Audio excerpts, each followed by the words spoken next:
नमस्कार. साथी कोचिंग क्लासेसमध्ये तुमचं सहर्ष स्वागत. वर्ग 10वी गणित भाग 1 मधलं दुसरं प्रकरण चालू आहे आपलं, वर्ग समीकरणे. यामध्ये आपण पाहणार आहोत सराव संच 2.2. बरोबर. याच्यामध्ये आपल्याला अवयव पद्धतीने वर्ग समीकरणे सोडवायचे आहेत. प्रश्न पण तुम्हाला दिलेला आहे का, वर्ग समीकरणे अवयव पद्धतीने सोडवा. हा सोपा प्रश्न आहे. काय बघा, अवयव असे पाडायचे आपल्याला की काय करायचं, पुन्हा तुम्हाला ते अवयव पाडून त्याची बेरीज वजाबाकी गुणाकार भागाकार काय, समजा ते अवयव पाडल्यानंतर त्यांचा गुणाकार हा मोठ्या संख्ये एवढा यायला पाहिजे असं आपल्याला या ठिकाणी दिलेलं आहे. आपल्याला पहिला प्रश्न दिला बघा. प्रश्न पहिला काय दिला तुम्हाला, 1चा वर्ग वजा 15x प्लस 54 बरोबर 0. आता याच्यामध्ये काय करायचं तुम्हाला, अवयव पद्धत 1चा वर्ग वजा 15x प्लस 54 बरोबर 0. मी हे 54 एका बाजूला घेतो. इथं ह्या 54चे अवयव कोणकोणते येईल की जेणेकरून त्याची बेरीज 15 आली. बरोबर, बेरीज 15 आली पाहिजे. उदाहरणार्थ तुम्ही जर घेतलं समजा 10 आणि इकडं 5, तर यांचा गुणाकार 50 यायला, 54 यायला का नाही. बेरीज 15 येईल, गुणाकार 54 यायला का नाही. मग आपण काय करू, इथं एक संख्या घेऊ 9 आणि इकडे घेऊ 6. आता 9 आणि 6 किती, 15. हे आपल्याकडे आला.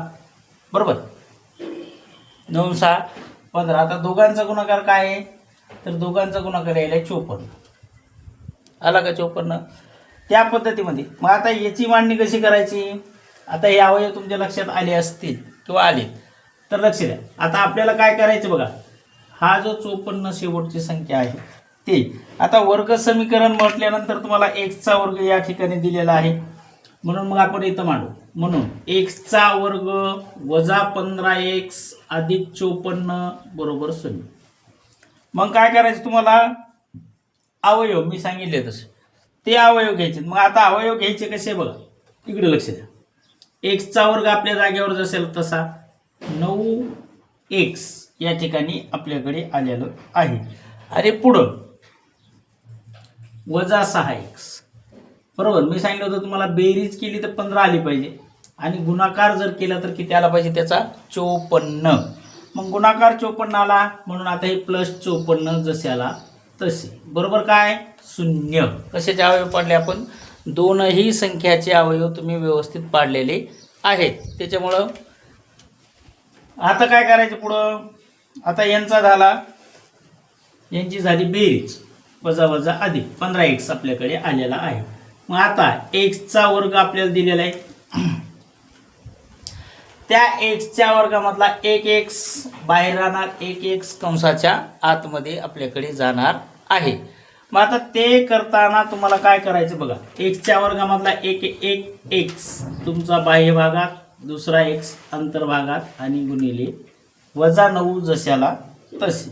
मग आता पुढं काय होणार आहे, मग इथं काय दिले तुम्हाला, वजा 6. आता दुसऱ्या कंसात x वजा 9 आलं का, xचा वर्ग तुमच्याकडे आले का बघा, आला. मग बरोबर काय आपल्याकडं 0. आता गुणाकार करा, 9 6 54 झालं का, झालं. अशा प्रकारे ते अवयव आपल्याला पाडायचे होते. मग आता या ठिकाणी तुम्हाला काय करायचं बघा, हे 9x आणि हे 9x तुमच्याकडे कॉमन आहे, म्हणून x हा आपला जशाला तसा जागेवर राहणार आहे. आपल्याला 9x कॉमन आहे, त्यामधून कोणताही एक 9 तुम्हाला निवडायचा आहे. आणि ते निवडल्यानंतर काय होणार आहे तुमच्याकडं ते बघायचं आपल्याला.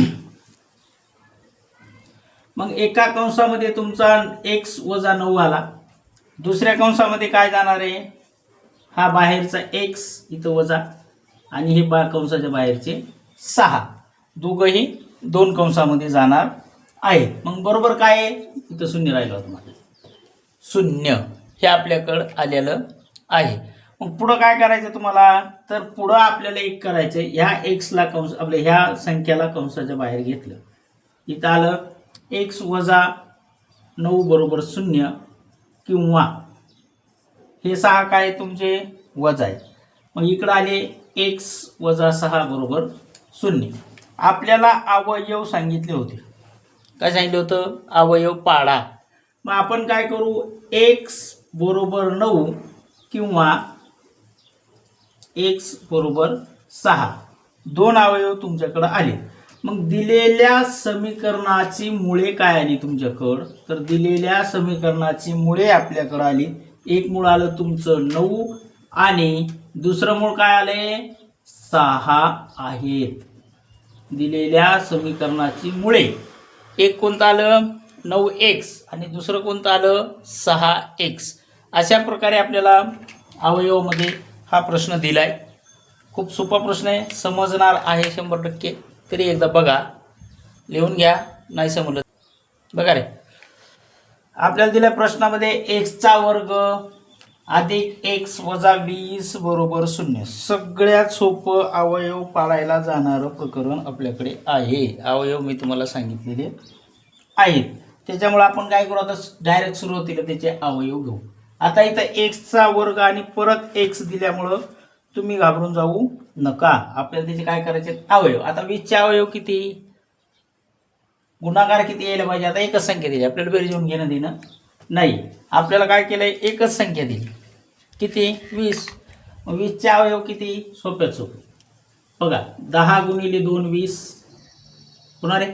हां 5 चौक 20, 4 पंच 20, हे एकच येते दोन्ही, फक्त गुणाकार 20. मग आता बेरीज किती येईल याची, 9 5 आपले 5 आणि 4 9. आपल्याला बेरीज घेऊन आता इथं काहीच घेणं नाही. आपल्याला फक्त काय करायचे, अवयव दिलेले तेच अवयव तुम्हाला जसेला तसे पाडून घ्यायचे आहे. मग म्हणून एक्सचा वर्ग आपल्या जागेवर अधिक आलं तुमच्याकडं. आता याच्यातला एक अवयव घ्या, मग आपण घेऊ 5x वजा 4x. आलं का तुमच्याकडं, 5x वजा 4x आलं का, आलं. 2 2 x आपल्याकडे दिलेले आहेत म्हणून.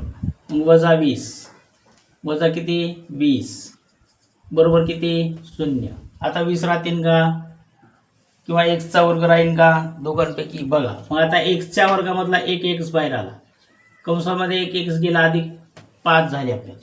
आता कंसाच्या बाहेर काय येणार आहे तुमचं, वजा 4 बरोबर. वजा 4 कंसाच्या बाहेर आले.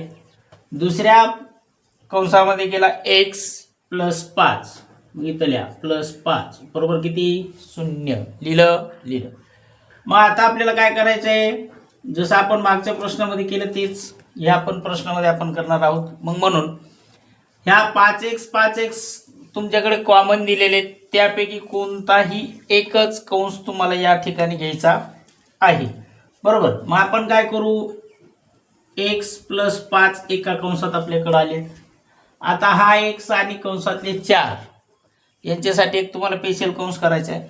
मग म्हणून इकडं x वजा 4 आहेत म्हणून वजा 4 बरोबर किती 0. आता समीकरणाची मुळे तुम्हाला काढायला खूप सोपं जाणार आहे. दोघांनाही कंसाच्या बाहेर घ्यायचं आहे. म्हणून x प्लस 5 बरोबर 0 किंवा x वजा 4 बरोबर 0.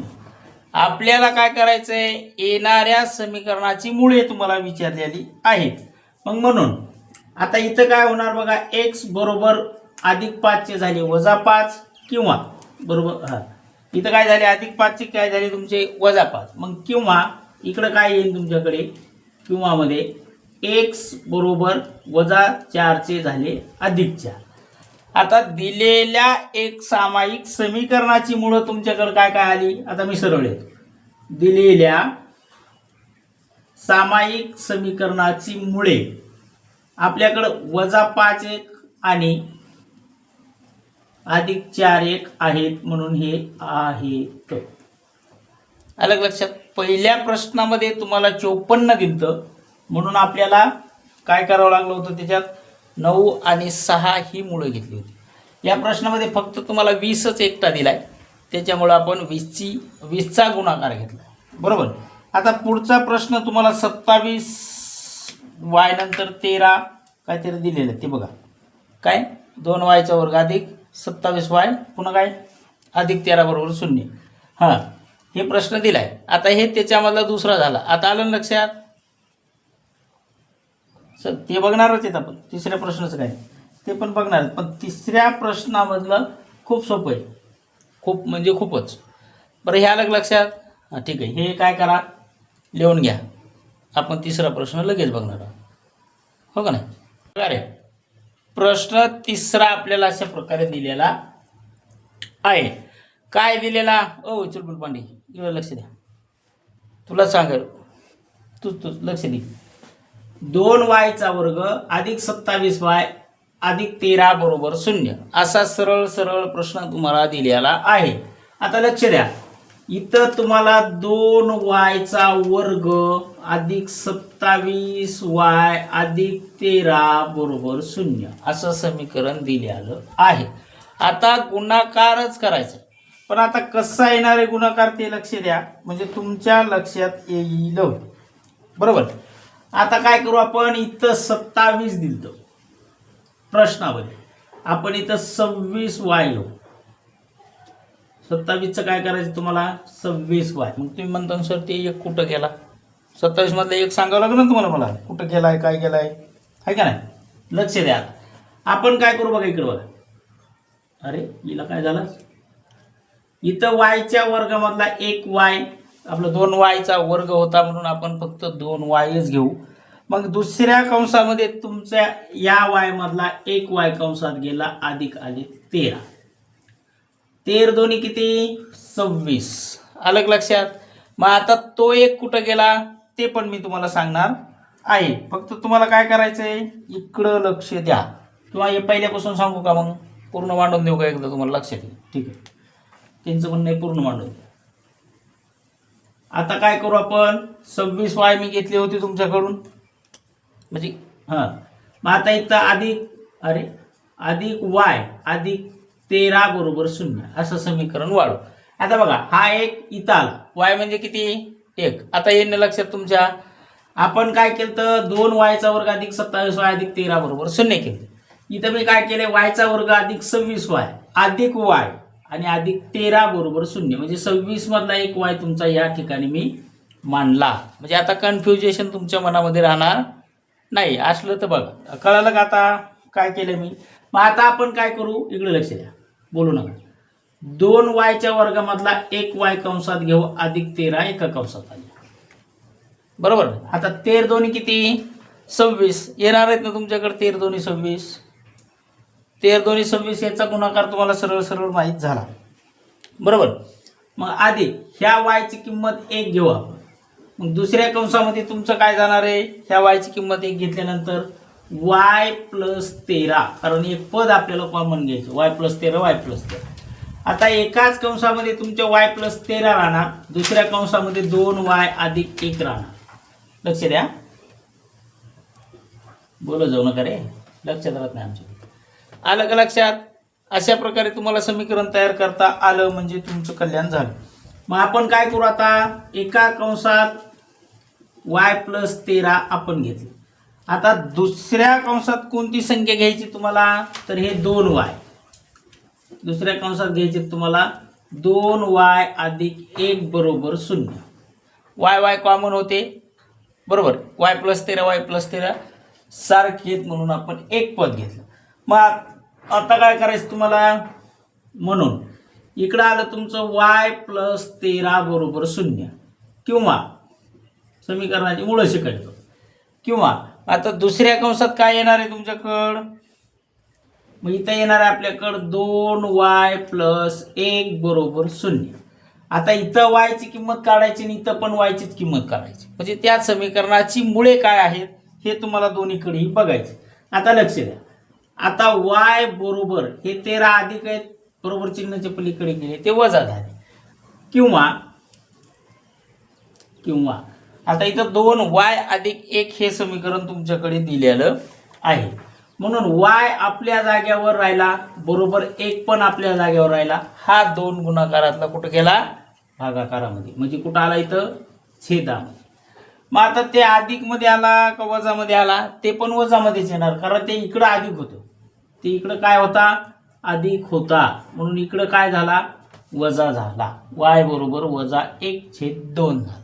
मग आपल्याला समीकरणाची मुळं विचारली, मग तुमच्या दिलेल्या एक सामायिक समीकरणाची मुळं काय येणार आहेत तर मग आपल्या दिलेल्या एक सामायिक समीकरणाची मुळे येणार आहेत काय -13 किंवा -1/2.